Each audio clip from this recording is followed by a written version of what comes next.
ini bisa membalikan resistensi insulin dan diabetes tipe 2. Jadi kalau Anda saat ini sudah didiagnosis prediabetes atau diabetes tipe 2, Anda bisa mencapai satu kondisi yang disebut sebagai remisi atau kondisi di mana gula darah Anda cukup bagus, tapi tidak perlu lagi minum obat atau pakai insulin. Jadi kabar gembira untuk Anda yang saat ini sedang diabetes atau prediabetes atau mungkin keluarga Anda mengalami diabetes. Assalamualaikum warahmatullahi wabarakatuh. Saya Dr. Ruli. Di tahun 2025 ini saya sudah mengumpulkan update terbaru apa saja cara-cara untuk bisa mencapai kondisi remisi dan diet apa yang berpotensi untuk membuat Anda bisa mencapai kondisi remisi. Jadi kalau Anda pengen sampai ke arah situ, pengen remisi gitu ya, nggak perlu lagi pakai obat, nggak perlu lagi suntik insulin, nggak perlu lagi pakai herbal. Simak sampai tuntas, jangan sampai ketinggalan, catat apa yang perlu dilakukan. Kalau udah siap, ayo kita mulai.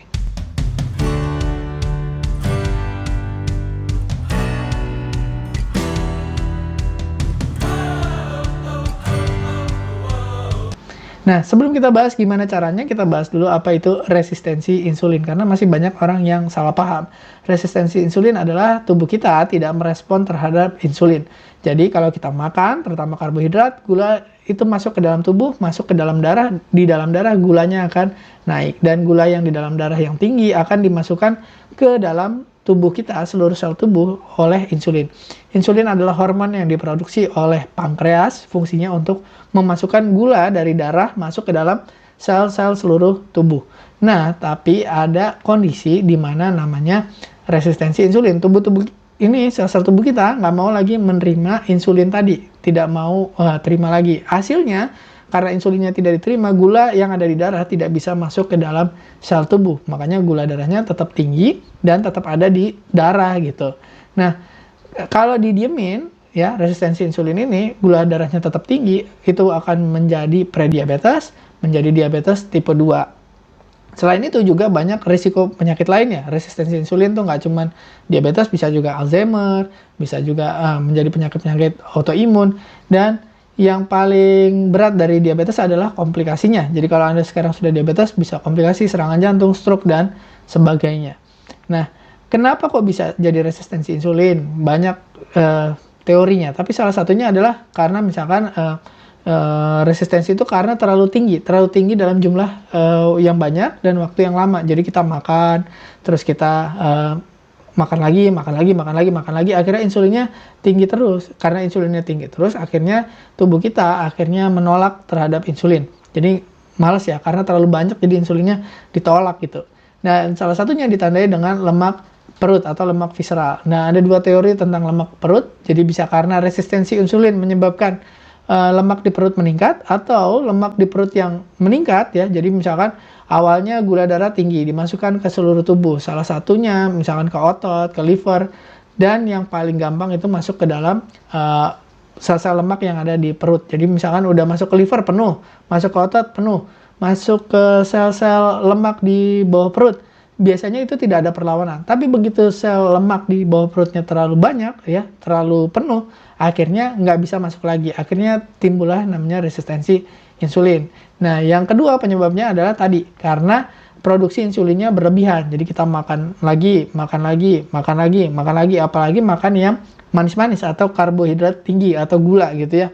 Insulinnya akan tinggi terus. Insulin yang tinggi terus itu bisa menyebabkan tadi resistensi insulin di seluruh tubuh. Nah, resistensi insulin itu nggak cuman, atau insulin yang tinggi itu nggak cuman dipicu oleh makan yang berlebihan, tapi insulin yang tinggi itu bisa dipicu juga oleh stres. Jadi banyak orang, dok makan saya nggak banyak atau makannya nggak manis-manis, tapi kok diabetes? Stres yang kronis. Jadi stres yang kronis menyebabkan gula darahnya tinggi terus-menerus, menyebabkan insulin juga tinggi terus-menerus. Kalau insulinnya tinggi terus-menerus, tubuh kita jadi menolak, jadi lama-lama resisten. Nah, itulah sebabnya kenapa terjadi resistensi insulin. Nah, tandanya kalau orang mengalami resistensi insulin tidak harus diabetes. Jadi banyak orang salah sangka, apakah resistensi insulin sudah pasti diabetes? Belum tentu. Jadi ada dulu tanda-tanda awalnya sampai akhirnya nanti jadi diabetes. Tidak harus jadi diabetes juga, ada juga yang akhirnya jadi Alzheimer atau demensia gitu ya. Nah, Tanda-tandanya yang sering gampang terlihat itu misalkan di kulit ya, akanthosis nigricans, atau tanda bercak warna hitam di leher atau di ketiak. Terus capek, gampang capek ya, sering tanpa sebab, walaupun udah tidur, udah istirahat, udah pakai suplemen segala macam, tetap capek. Atau sering buang air kecil, sering lapar, sering haus gitu ya. Dan sering buang air kecilnya biasanya memang di malam hari. Selain itu juga ada misalkan keluhannya kesemutan, mati rasa. Jadi kadang-kadang gula darahnya masih bagus, ya belum diabetes, tapi gejala-gejala ini sudah mulai timbul, berarti sudah ada resistensi insulin gitu. Nah, gimana sih cara mengatasi resistensi insulin? Nah, tadi saya bilang ada beberapa langkah, ada beberapa bukti-bukti terbaru, cara-cara yang baru di tahun 2025 ini, tapi langkah yang pertama yang harus dilakukan adalah tracking. Tracking adalah dengan Anda mencatatkan perubahan. Jadi misalkan gula darah hari ini berapa, gula darah sebelum makan, sesudah makan, kemudian apa yang dimakan, itu namanya tracking. Dengan tracking kita bisa mendeteksi perubahan sejak dini. Banyak orang tuh nggak mau tracking, maunya cepet gitu ya. Maunya minum gula, makan gula, tapi gula darahnya maunya bagus. Ya, pakai obat nggak mau, pakai insulin nggak mau, puasa maunya cepet-cepet aja, entah pakai obat, pakai insulin atau puasa, pokoknya nggak mau tahu gulanya harus rendah. Ya, sebenarnya apapun yang dilakukan, mau pakai obat, mau insulin, mau puasa, jaga makan, dan seterusnya, kalau kita tidak tracking, kita nggak tahu ya ada perubahan atau enggak, dan apa yang menyebabkan gula darah Anda tiba-tiba jadi 300 misalkan, jadi 500, itu yang nggak pernah ketahuan. Jadi, langkah nomor satu adalah tracking, mendeteksi perubahan. Yang kedua, dengan tracking kita bisa memahami, misalkan apa yang kita makan, aktivitas kita, stres kita, itu dampaknya ke gula darah seperti apa. Berikutnya, ambil langkah itu jauh lebih cepat. Jadi misalkan, oh terlalu tinggi atau terlalu rendah. Jadi kita bisa mencegah komplikasi yang berat, misalkan serangan jantung, stroke, dan lain-lain. Atau hipoglikemi, gula darah terlalu rendah. Itu juga bisa kita cegah, caranya dengan melakukan tracking. Jadi dengan tracking kita meningkatkan kualitas hidup, dan dengan gula darah yang stabil bagus, itu energi kita juga bagus, dan target untuk mencapai remisi akan lebih gampang tercapai. Nah, gimana caranya tracking? Anda harus tahu caranya dan harus punya bukunya atau punya lembar untuk melakukan monitoring atau tracking ini. Dan kabar baiknya, ini biasanya yang saya kasih ke pasien saya, Anda bisa dapatkan secara gratis di link di bawah ini, atau Anda bisa klik di deskripsi ya, atau Anda bisa hubungi nomor WhatsApp yang ada di bawah ini untuk minta untuk gratisannya ini. Nah, saya sudah siapkan namanya Ayo Kendalikan Gula, isinya panduan tracking, terus ada template-nya, gimana sih caranya tracking, terus apa yang harus dipantau, dan ada meal plan-nya, meal plan yang mini ya. Jadi saya sediain contoh meal plan nih, gini caranya bikin meal plan,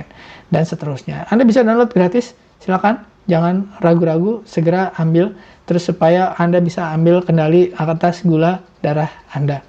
Nah, kita mulai nih, apa aja yang mesti dilakukan? Satu, diet melawan resistensi insulin adalah satu, usahakan makanannya makanan yang utuh, bukan makanan instan, ya bukan makanan olahan, ya makanan alami. Jadi bukan yang proses, bukan yang kemasan, bukan yang instan gitu. Yang kedua, hindari yang tinggi gula. Misalnya roti putih, nasi putih, kue, es krim, manis-manis gitu ya. Terus usahakan makanlah makanan yang indeks glikemiknya rendah. Jadi ada buah, ada sayur, buah, tapi ada beberapa yang memang indeks glikemiknya tinggi. Jadi Anda pilih-pilih lah, misalkan buah atau sayur itu boleh, tapi lihat juga indeks glikemiknya.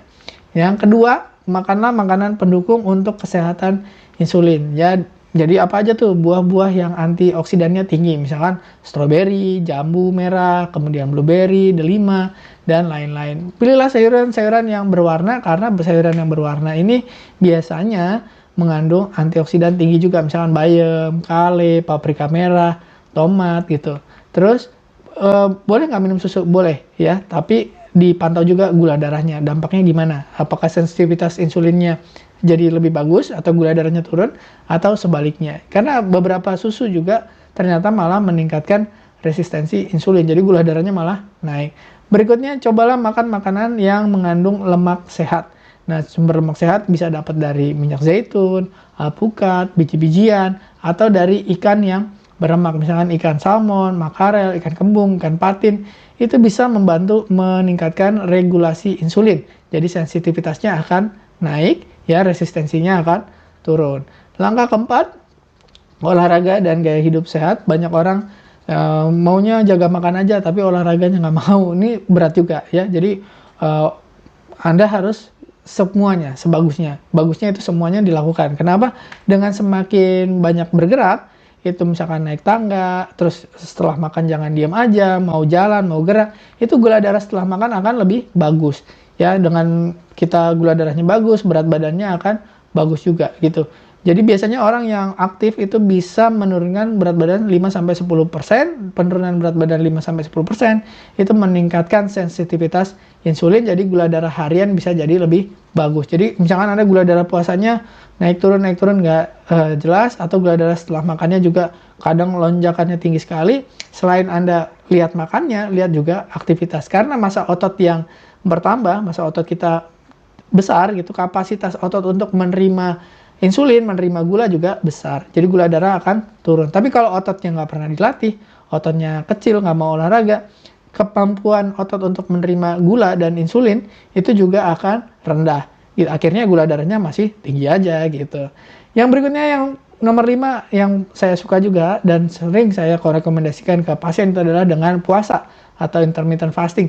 Nah, hati-hati dengan intermittent fasting yang banyak beredar di media sosial, di YouTube, di TikTok dan lain-lain, karena kebanyakan intermittent fasting itu ditujukan untuk turun berat badan, bukan untuk menurunkan resistensi insulin. Padahal dengan puasa yang benar, yang sudah disesuaikan untuk kondisi tubuh Anda, misalkan Anda diabetes, plus kalau Anda ada komplikasi, misalkan pernah serangan jantung, pernah stroke, atau gangguan fungsi ginjal, sekarang ginjalnya lagi turun fungsinya, atau gangguan fungsi liver, sebenarnya itu harus ada penyesuaian dari puasanya dan dari apa yang dimakan, atau profil lipidnya, atau ada asam uratnya, kolesterolnya tinggi gitu ya, itu juga harus ada penyesuaian gitu. Nah, gimana sih caranya puasa?